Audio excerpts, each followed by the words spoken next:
Britain, a land where elegance met intellect and nature blended seamlessly with art.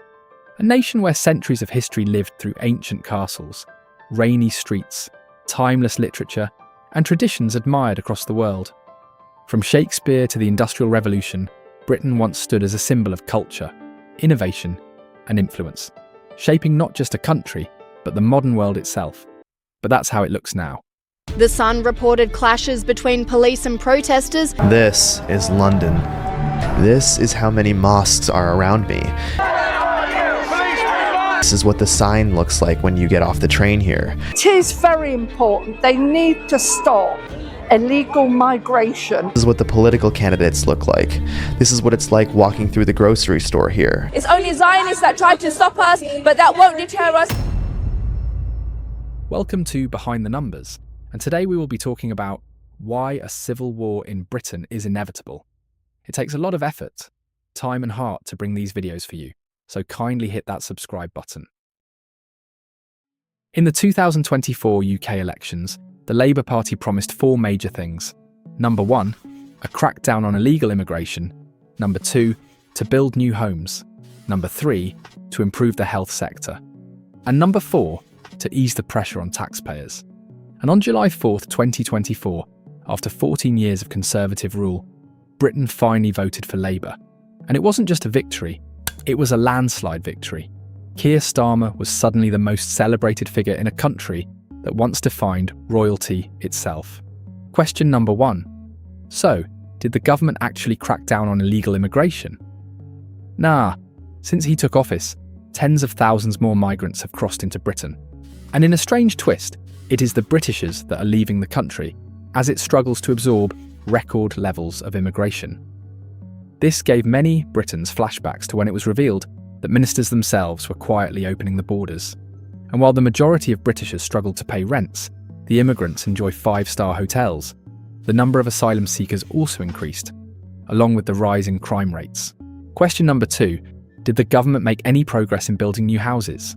No, in fact, approvals for new homes hit a record low. At this point, Britain needs thousands of new houses for immigrants alone, let alone for the British people themselves. Question number 3, has the UK's healthcare sector improved recently? No, not at all. More than 7.2 million people are on the waiting list for hospitals. Public faith in NHS is at the lowest. And that brings us to the fourth promise the government made, easing the pressure on taxpayers. Did we see any improvement in this? No, in fact, taxes on wages rose faster than in any other major wealthy country. Thousands of businesses are shutting down regularly. Starmer's own deputy PM, Angela Rayner, was caught underpaying taxes on her Hove flat. Starmer, who once was the most favoured man in Britain, became the most unpopular leader of all time, with 67% of population disapproving his government. But now the main question arises, is all of this really Keir Starmer's fault? No, you need to understand that UK had 5 PMs before Starmer since the Brexit. The origins of this decline go back to the 2008 global financial crisis. To counter this, the government at the time, led by David Cameron and Chancellor George Osborne, chose to aggressively cut public spending on services and infrastructure in an effort to reduce the fiscal deficit. And this approach came to be known as austerity. Austerity meant reducing public spending on services and investment, including areas like R&D, in an effort to stabilise the economy and cut the deficit. At the time, it seemed like a reasonable response to the devastation of the financial crisis, but then in 2016, Brexit happened. This was brutal for the already struggling UK economy. Economists believed that this reduced the productivity by 3 to 4%. And then, while the economy was still struggling to recover, it was hit by a double shock: the COVID-19 pandemic and the war in Ukraine. So, in short, the government cut back on public services and squeezed households to save money, only to end up spending massive sums later on dealing with COVID and the economic fallout of the war in Ukraine. And it wasn't as if the governments were completely separate from all of this. At a time when the country was dealing with a housing crisis, rising taxes, and growing concerns over crime, many critics argued that political attention was shifting more toward control and governance than long-term solutions. They introduced the Online Safety Act, saying it was designed to protect children and regulate harmful content online. But in reality, This act was used to censor voices that were criticising the government. The government argued it was about safety, especially protecting children online and reducing harmful content across the internet. Still, critics believed the definition of harmful was becoming increasingly broad, covering not just dangerous material, but also uncomfortable opinions. And that's where the debate began to deepen, between protecting society and controlling speech. That's why you see people getting arrested for criticising protests, but the shoplifters roam free. But now UK is in the worst condition possible.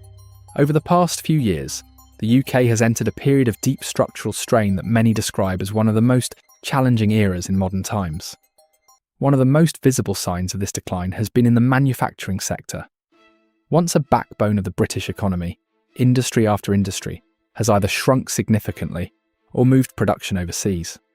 Factories that once powered entire communities have been replaced by service jobs, outsourcing, and economic dependency on global supply chains. For many regions, this shift has meant fewer stable jobs and slower long-term growth. At the same time, the welfare system, designed to act as a safety net for citizens, has come under increasing pressure. Years of reforms, spending cuts, and rising demand have left public services stretched thin. Support systems that were once seen as a pillar of the British state are now frequently described as overwhelmed, underfunded, or struggling to keep up with modern economic realities. But perhaps the most visible shift is not just economic, but social. Britain today is a country where divisions feel sharper than ever. Surveys suggest that around 67% of people believe the nation is increasingly split by cultural and ideological culture wars, reflecting disagreements over identity, immigration, values, and national direction. These tensions have moved beyond politics and into everyday life, shaping conversations, media, and even community relations. On top of this, the political landscape itself is becoming more fragmented.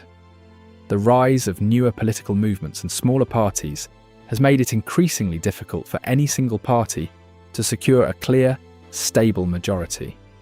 As a result, coalition-style politics and fragile governing mandates are becoming more common.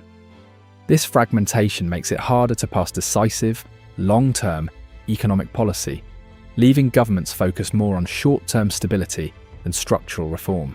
In this environment, Britain appears not only economically stretched, but politically and socially divided, navigating a future that feels increasingly uncertain and complex. At the same time, Britain is no longer the unified political landscape it once appeared to be. Rising divisions in society, shifting cultural debates, and a fragmented political system have made consensus harder than ever. With no single party consistently commanding clear authority, long-term decision-making becomes difficult, and policy often turns reactive instead of strategic. In the end, Britain is not collapsing in a single moment. It is slowly being reshaped by a series of pressures, pulling it in different directions, leaving its future open, uncertain, and still being written. Subscribe to our channel and don't forget to click the bell icon